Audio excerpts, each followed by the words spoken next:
This year's ATP Finals is now all wrapped up. The last real big men's tournament of the year is now concluded. So let's go back and recap it by going over the good, the bad, and the ugly from the whole entire event. Let's get started with the good, and I'm going with your champion, Jannik Sinner. What else can you say about Sinner this year, guys, right? I mean, best player really in all reality, start to finish.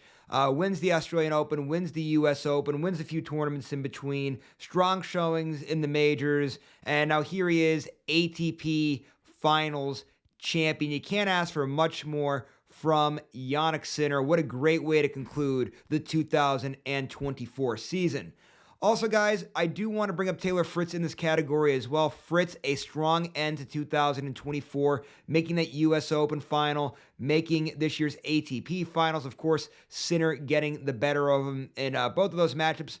But for Fritz, he's really improved so much, and he's starting to take that next step in his game. A lot of momentum building for 2025 for Taylor Fritz. And then, guys, really quick, two honorable mentions, the two semifinals he had to bring up, starting with Casper Ruud.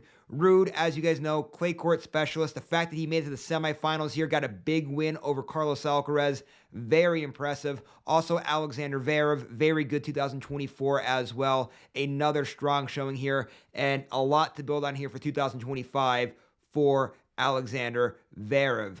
All right, guys, let's move along now to the bad category, and I'm going to go with Carlos Alcaraz here in this category. I know you can make the case to put him in the ugly, but I think there's a few other people. I think maybe a little bit more contention there, but for Carlos Alcaraz, just a rough showing yet again. Very rough ending the 2024 for him.